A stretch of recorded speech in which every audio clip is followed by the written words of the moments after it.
12. Tony Cruz, our dog trainer, is with us, and always good to see you. We just had a phone call from Caroline to follow up on the problem with the Staffy, and a bit more advice issued there.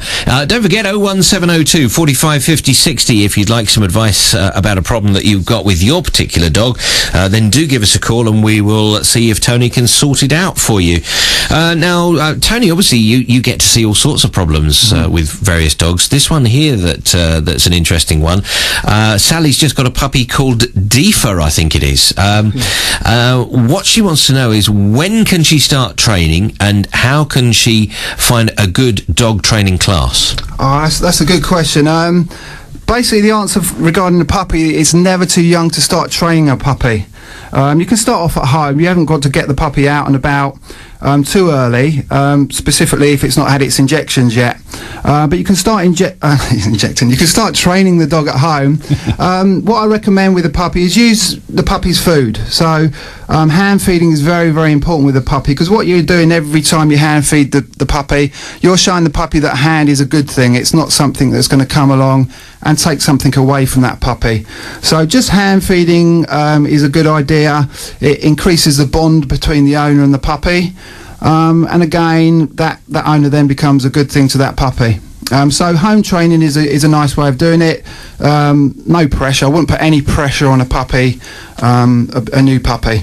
Regarding training clubs, just check the instructor out, see what organisation he's with. There are quite a few good ones out there.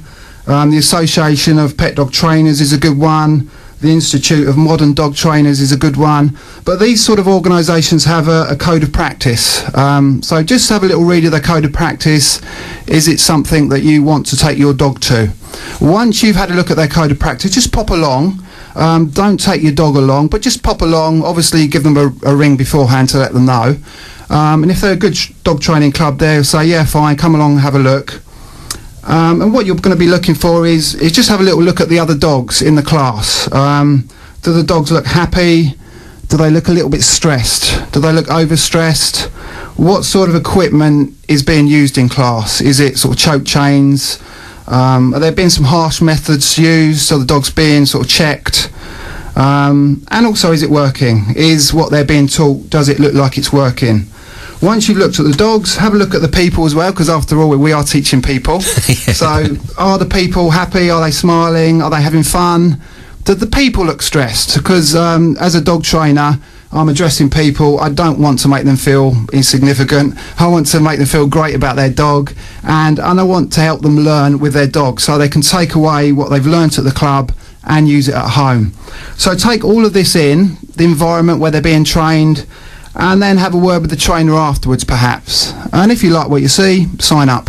It's that simple. It's as simple as it's simple. I like that. Go and have a look. Go and have a look. Basically, I'm quite surprised though that there's no regulation. It's quite surprising. Yes, it's as I said, it's very easy to set yourself up. But there's a lot of dog training courses out there that wannabe dog trainers can be doing. You know, the IMDT, for example, offer a lot of courses that you can be doing if you want to get into that career. It's very important that you keep up to with the modern methods as well. You know, dog training's going through a bit of a change at the moment. There's sort of the old Barbara Woodhouse methods. Yeah. Unfortunately, some of those methods are still around, but we've learned a lot more about dogs these days, and there are a lot more friendlier methods that have been seen to be working. You know, we're trying to encourage the dog to get the best behaviour and reward the dog well for the right behaviour. We're going less away from punishing a dog and more to actually rewarding the dog for the appropriate behaviour.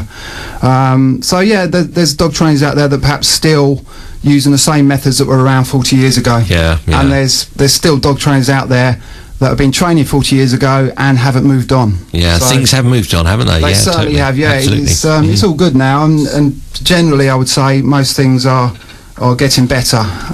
There's lots of education out there, as I say, so great stuff. Have a look around. Good stuff. Okay, well, we'll be back with Tony in a couple of minutes. Don't forget, if you have a problem with your dog, then do give us a call. 01702 45 50 60 is the number to ring. It's 20 to 12 now, by the way. This is Kelly Clarkson on Sunday Live.